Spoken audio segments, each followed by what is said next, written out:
I'm Tom. I'm Molly. Welcome to Forensic Gameology, hosted by ForensicGameology.com. Reviews for science. In 7 minutes or less. Entropy. Very nerdy thing for me. I'm a huge science nerd, so every time I see this, I'm like, oh, we're creating chaos, or we're measuring chaos, or whatever. So, but that's exactly what it is. You're lost in time, and you're lost, not in time, in reality, like yeah. A phase shift. Yeah, so you're lost, vortex. and you have to put your reality, your fragment of your reality. Yeah, so you have 4 fragments of your reality in this nexus. You need to put all 4 of them together, and the first person to do that wins the game. So it's going to be a set collection, or it is a set collection, where you're, what did you call it? It's actually simultaneous action play, right? So everyone chooses an action at the same time, and you're trying to collect your 4 pieces of your reality. Simplicity versus complexity. This game's pretty simple.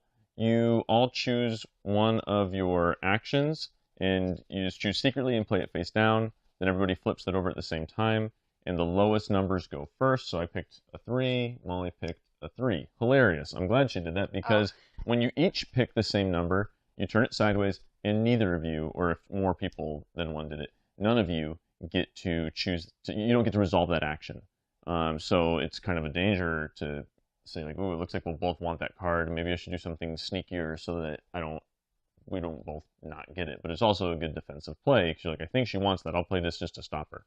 So you get 4 turns in a round. And at the end of the round, if you've clashed 3 times or more, you have a shot at getting a random card from your reality. Otherwise, you just shuffle it all up and you go again, and you get your actions back and you can reuse them.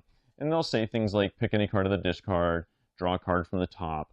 And there's a little bit of difficulty in that there's a little bit of complexity.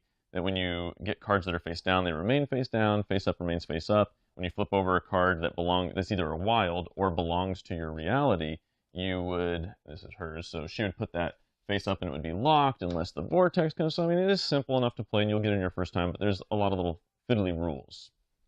Yes, I would say this is a simple game. You, like Tom said, you pick your action, you do your action, or you don't get to. There are a few timing things, and Tom kind of talked about those. The vortex is a card that's in here, and when does it work, and whatever, when is it revealed? So there are a few timing things about that, but generally it's fairly simple. What cards are locked versus what cards aren't locked. So if I have a wild on this side, it can be stolen, but if I have a piece of my fragment, or a fragment of my reality, it can't be stolen. Few small rules, but generally fairly simple. Luck versus strategy. There's not a ton of luck. There's a shuffle deck, and it keeps getting shuffled, but you can manipulate and mitigate the luck with your action selection, and maybe someone will search through the deck to get your specific card, or you can pull all of your cards out of the discard. Like, everybody has a special card to let them do. Like, we all have the same 5 cards, and then a special card that's unique to your character. But man, sometimes you cannot help clashing, and you'll just clash, and then you won't clash a third time, so you don't get the shot at the random card, but you also only get to play half the actions that round. I'm going to go with it's a healthy balance of both. Yeah, I would agree. In fewer players, there's less to do, it seems. Like, if I look through the discard, if I don't have a card in the discard, my only option to get more of my cards, if I didn't start with one of them, is to go to the top. And so then I do that, and then I try, but then after I've played my 2 actions, I can't really do anything else. Tom doesn't have anything I can discard, or whatever it is. So the more players, the more things you have to do. So therefore, I think it's more strategic. Does that make sense with luck versus strategy? No? No, it does. Yeah. I just don't know that I agree with that, but it does. Well, it is. That's why I was making that disbelief face. Oh, it is true, though. Don't believe anything Tom says. We have some serious 2-player games of this where we were just strategizing. It was just a fight. fight. It just seems like a couple of the cards definitely, but then it got to like the 3rd and 4th card, and then it was like, well, I'm just gonna try to block Tom, or which is strategic. Yeah, because I didn't feel like that was. You can't really do that in a 4-player game. I didn't feel like that's what I was always doing, though. I always try to block you. If I could block, then that was strategic. Obviously, blocking and purposely clashing is great. So I do think there's a healthy amount of both, just like Tom said. Fun versus boring. I find this game fun, yet frustrating.